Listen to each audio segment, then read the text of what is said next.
3 তলা এক ভবনের 3য় তলায় ফ্ল্যাটটি ছিল ভাঙাচোরা, একটু দৌলতে ক্ষয়প্রাপ্ত, কিন্তু ভাড়া ছিল সস্তা। প্রথম রাতেই সে লক্ষ্য করেছিল 3য় তলার জানালার এক কোণে কাঁচ ভাঙা।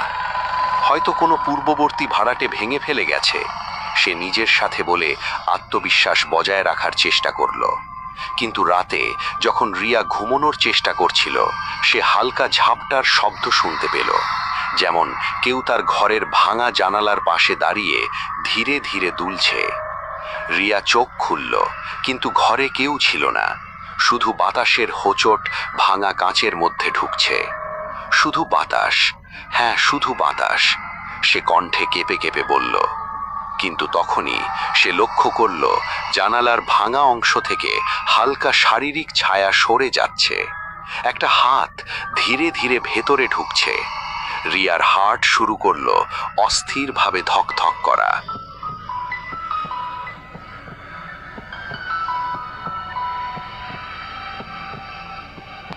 পার্ট 2, প্রথম মিস্ট্রি এবং আতঙ্ক। পরের দিন রিয়া ফ্ল্যাটের সব বন্ধ জানালা পরীক্ষা করল, কিন্তু 3য় তলার ভাঙা জানালার পাশে কোনো কিছু নেই। সে ভেবেছিল হয়তো রাতের স্বপ্ন ছিল। রিয়ার বন্ধুরা যখন রাতে আসে, তারা বলে, তুমি খুব তাড়াতাড়ি নতুন ফ্ল্যাটে ভয় পাচ্ছ। রিয়া কেবল চুপ করে তাকায়। কিন্তু রাত 12টার দিকে সে আবার সেই ঝাপটার শব্দ শুনল। এবার শব্দটা ছিল আরো কাছ থেকে, যেন কেউ ধীরে ধীরে জানালার ধ্বংসপ্রাপ্ত কাঠের অংশে হাত বোলাচ্ছে। হঠাৎ সে লক্ষ্য করল জানালার ভাঙা অংশের বাইরে চাঁদের আলোয় কিছু অদ্ভুত লাইন, যেমন কেবল একটি হাতের ছাপ, কিন্তু সেখানে কোনো মানুষ নেই। রিয়ার কণ্ঠ রুদ্ধ হয়ে যায়, হাত কাঁপতে থাকে, কিন্তু সে সেখান থেকে সরতে পারে না। পার্ট 3, অতি প্রাকৃত প্রতারণা।